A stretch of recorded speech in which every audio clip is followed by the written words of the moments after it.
Now then, welcome to Now That's Midschool and another episode of Extra. In this episode, we're going to take a look at the 1998 Kink Empire and the subsequent Revision B frames. Another frame with looks that you might say only a mother could love. With its S&M menstrual front end, tall standover and huge dropouts, it wasn't to everyone's taste, and weighing 8¼ pounds, it wasn't for lightweights. Kink bicycles have been around for 30 years now. Just think about that for a moment. What makes that fact all the more extraordinary is that it's been Zach at the helm from day one.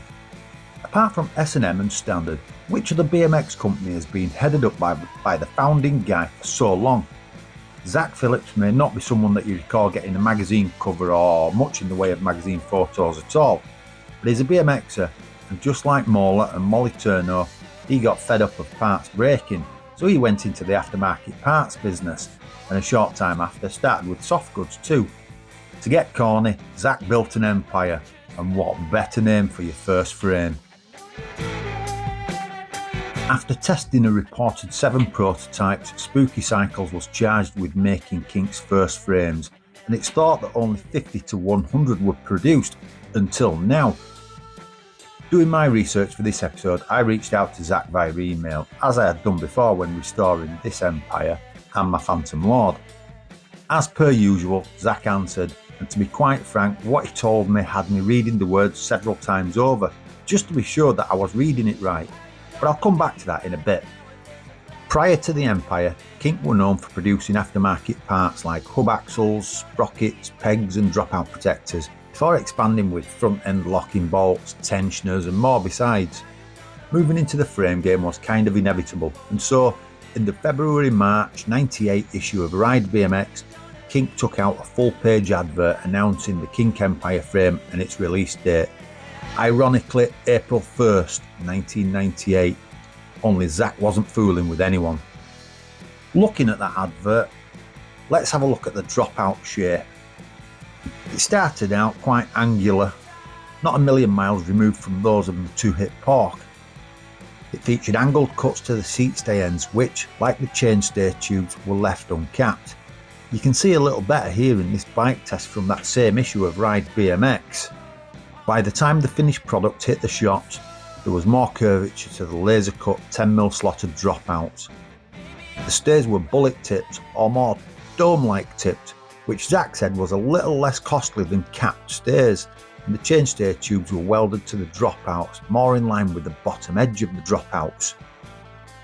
While we're on the subject of stays, check the snake stays on the prototype.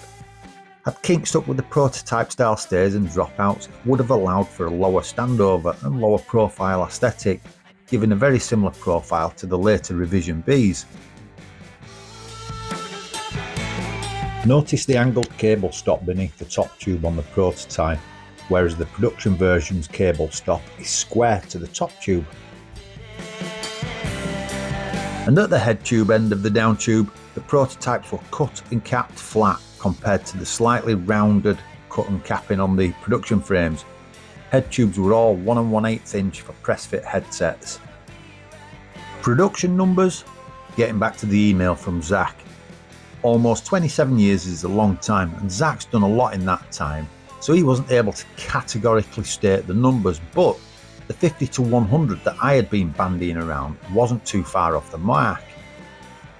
Where I have missed the mark though is by thinking it was a one batch gig.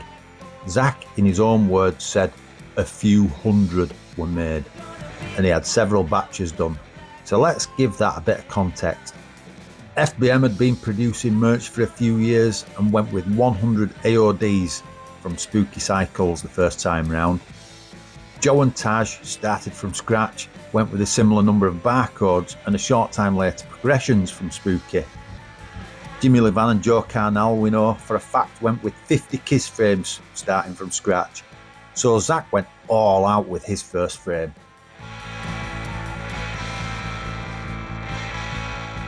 Moving on to the Revision B, the most obvious difference is that standover we mentioned before, which is helped by the shorter section of top tube behind the seat tube, giving it a more refined profile compared to the OG and more in keeping with the geometry trends of the time.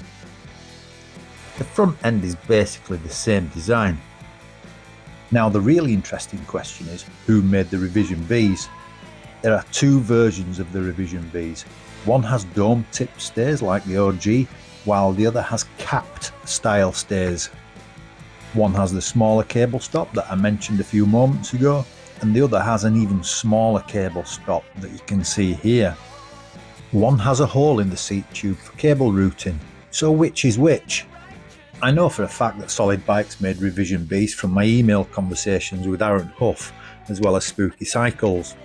In all likelihood, Spooky made them first and Solid made the subsequent version. Numbers wise, support your jaw for a minute. Zach said, and I quote, "I would guess at least 1,000 or 2.